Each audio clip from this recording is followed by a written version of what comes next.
Hotlist husband episode 159। अब आगे। तभी राधिका बोलती हैं, लेकिन मैंने क्या किया है, किस बात की सजा दे रहे हो तुम मुझे? मैंने तो सिर्फ और सिर्फ तुम्हें चांदनी की सच्चाई दिखाई है।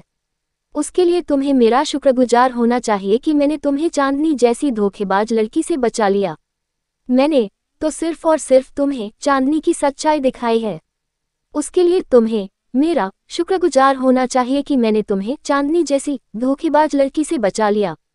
लेकिन तुम उल्टा मुझे ही गलत समझ रहे हो, क्योंकि राधिका भले ही इतने सालों से कोमा में थी, लेकिन सुमित उसके पास जाकर घंटे बैठकर जो उसे अपनी नफरत का इजहार किया करता था, वह सारी बातें वह सुना करती थी और कहीं ना कहीं वह उसकी सबकॉन्शियस माइंड में ऐड थी।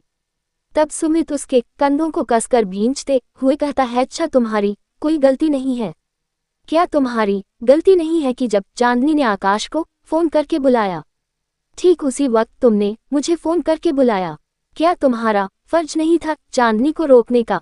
क्या तुम्हारा फर्ज नहीं था उसे यह बताने का कि तुम्हें इस तरह से आकाश मुझे धोखा नहीं देना चाहिए? अगर वह तुम्हारी सहेली थी, तुम्हारे साथ रहा करती थी, क्यों नहीं रोका तुमने उसे? कहीं क्योंकि तुम अपने उसका पत्ता साफ करना चाहती थी, उसको रास्ते से हटकर तुम मेरे करीब आना चाहते थी। लेकिन याद रखना राधिका अग्रवाल, मैं तुम्हें अपनी जिंदगी में कभी भी जगह नहीं दूंगा, समझी तुम? और रही बात तुम्हारी मौत, इतनी आसानी से नहीं आएगी। जब तक मैं तुम्हें तड़पा नहीं देता और बेहिसाब दर्द नहीं दे देता, तब तक तुम्हें मरने का भी हक नहीं है, समझी तुम? और ये लो। ऐसा कहकर सुमित ने एक कुछ पेपर्स राधिका की ओर फेंके दिए थे और वहां से चला गया था। अब तो राधिका उन पेपर्स को हाथ में लिए रोते हुए बेड पर ही बैठ गई थी और सोचने लगती है, अगर इससे मुझसे नफरत ही थी तो उसने मुझे बचाया ही क्यों? फिर वह पेपर देखने लगती है, उसमें एक फ्लैट की चाबी, साथ ही साथ एक गाड़ी की चाबी थी। ये देखकर राधिका चौंक गई और फूट फूट कर रोने लगती है।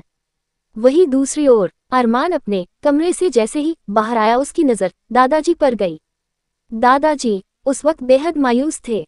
अरमान दादाजी को देखते ही समझ चुका था कि उन्हें सब पता चल चुका है। तब अरमान उल्टे पांव अपने कमरे में वापस आ गया था, जहां उसने देखा आस्था अभी तक रो रही है।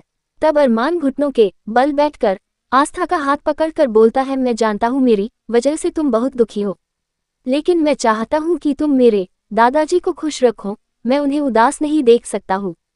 प्लीज, आप चाहे मुझसे कितनी ही नाराज क्यों ना हो, लेकिन आप दादाजी के सामने बिल्कुल ऐसे बिहेव करोगी मानो हमारे बीच सब ठीक है। अब आस्था अरमान इस तरह से बोलने पर आस्था हैरान हो गई थी।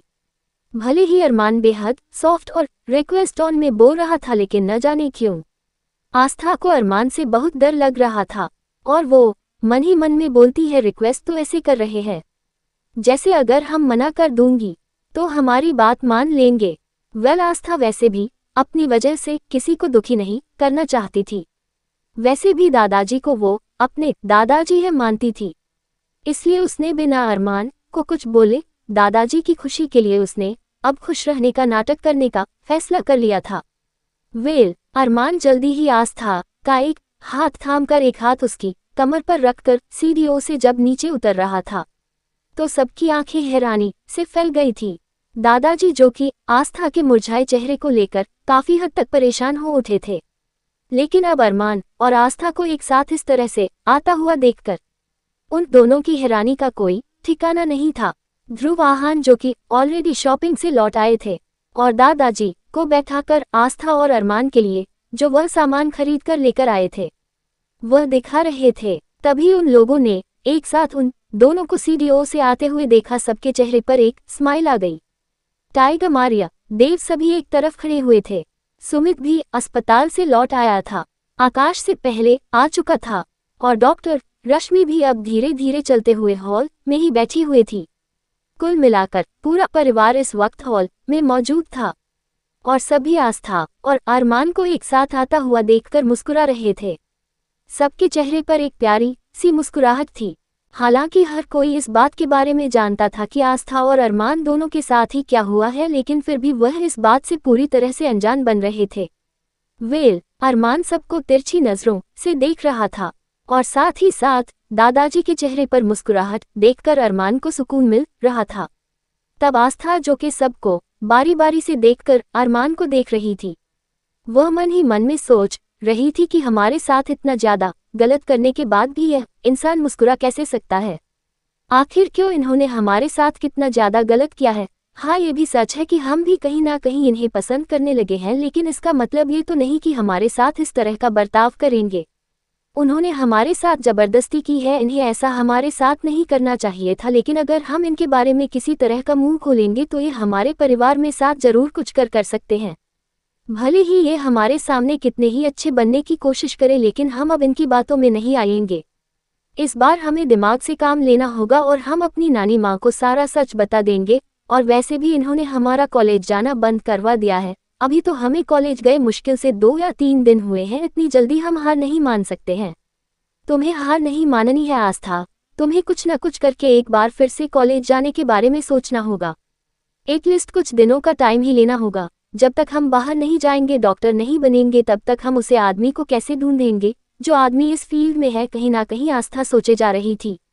वेल, आस्था की खामोशी सबने महसूस कर ली थी, लेकिन सिचुएशन ही ऐसी थी कि कोई कुछ कह नहीं पा रहा था। वेल, जल्दी ही आस्था सबके साथ बैठ गई थी और अरमान ने राजेश को आवाज दी थी कि बाकी सब बोलो कि फटाफट से ब्रेकफास्ट लगाए, सारा परिवार एक साथ बैठकर नाश्ता करेगा। अरमान की बात सुनकर अरमान का मुस्कुराता हुआ चेहरा देखकर सभी हैरान थे और ध्रुव आहान तो अपनी आंखें मसल मसल कर उसकी ओर देख रहे थे। अरमान पूरी तरह से बदला हुआ लग रहा था, जिसके चेहरा हमेशा इतना डेंजर रहता था कि कोई भी नॉर्मल देख ले तो पूरी तरह से पसीनों से भीग जाए, लेकिन यहाँ तो अरमान के चेहरे पर आज एक मुस्कुराहट थी। यह मुस्कुराहट उन लोगों को काफी ज्यादा अजीब लग रही थी।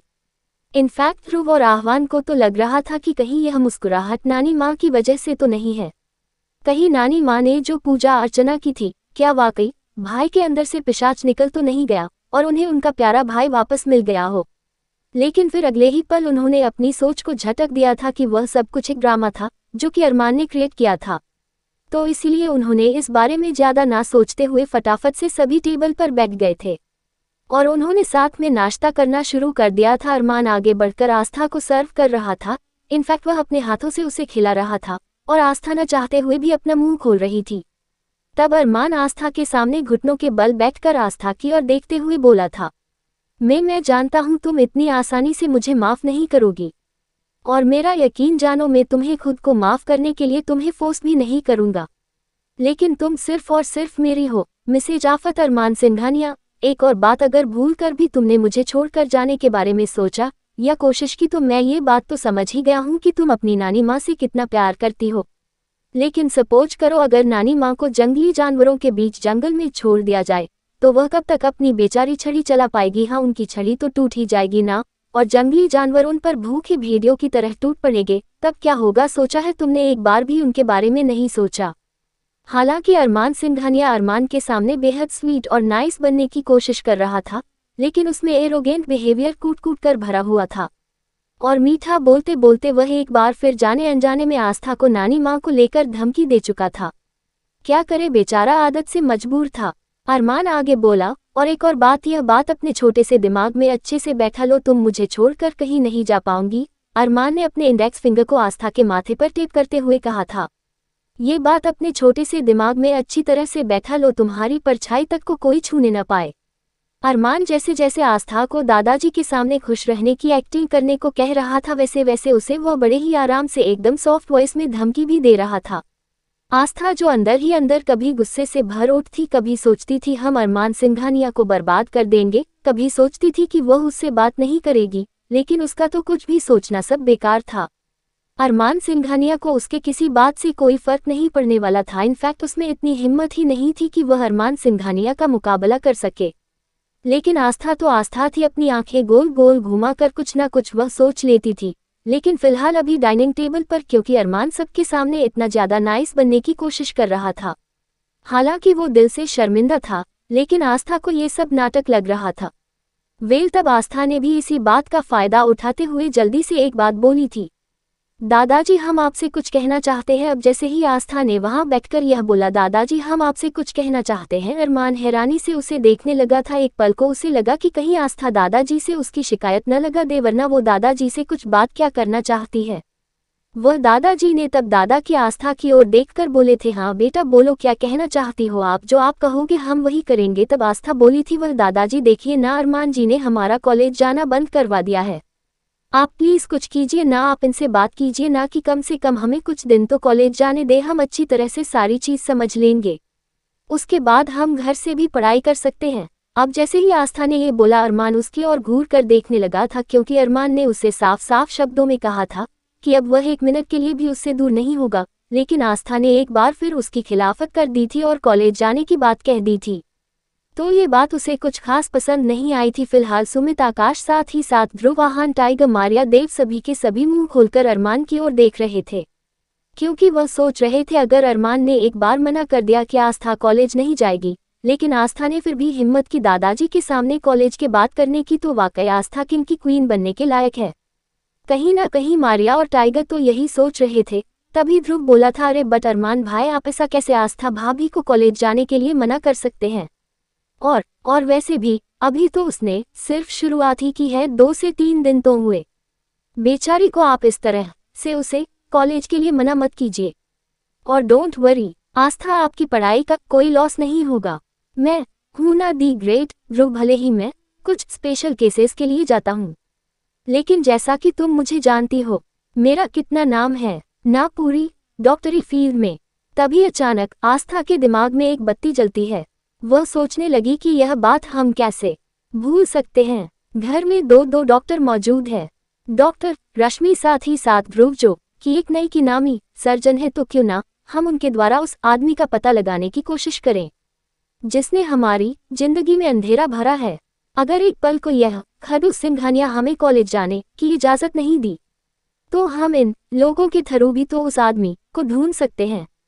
कहीं ना कहीं आस्था का दिमाग अब जोरों से चलने लगा था, क्योंकि अरमान का बर्ताव जिस तरह से उसे लेकर अचानक से बदला था, तो उसे अनहोनी की आशंका होने लगी थी। वह सोचने लगती हैं, अगर अरमान का इसी तरह का बर्ताव रहा तो वह जिंदगी में कभी आगे नहीं बढ़ पाएगी और हमेशा हमेशा के लिए अरमान की होस्टेस बनकर रह जाएगी। लेकिन आस्था इस तरह से अरमान की होस्टेस नहीं बनना चाहती थी। शुरू से ही उसने खुली हवा में सांस ली थी, खुली हवा में उसने अपनी जिंदगी जी थी, लेकिन अब जब से उसकी शादी हुई थी तब से उसकी जिंदगी पूरी तरह से वीरान सी हो गई थी। इनफैक्ट अपनी शादी में वह अपना सब कुछ खो बैठी थी। कहने को तो अरमान उसका पति था और उसके पूरे शरीर पर, उसकी हर चीज पर उसका पूरा हक था, लेकिन अगर यह हक प्यार से लिया जाए तो ये वाकई एक बहुत खूबसूरत रिश्ता बन सकता था। लेकिन यहाँ प्यार तो था ही नहीं, सिर्फ और सिर्फ फ्रस्ट्रेशन थी, गुस्सा था, उसे अपने पास रखने की चाहत थी। तो ये बात आस्था को कुछ खास पसंद नहीं आ रही थी। अब भले ही अरमान उससे प्यार करने का दावा कर रहा हो, उससे अच्छे से बात कर रहा हो, लेकिन आस्था इतनी जल्दी भला उस पर यकीन कैसे कर सकती थी। उसे अभी अरमान का माफी मांगना, अच्छे से बात करना सिर्फ एक दिखावा ही लग रहा था। इनफैक्ट जब आस्था ने पहली बार खुद से अरमान को गले से लगाया था, तब उसके दिल में एक अलग ही तरह की फीलिंग का एहसास हुआ था। लेकिन इससे पहले कि वह अपनी फीलिंग को समझ पाती और यह समझ पाती कि वो अरमान को प्यार करने लगी है। आगे की स्टोरी अगले एपिसोड में।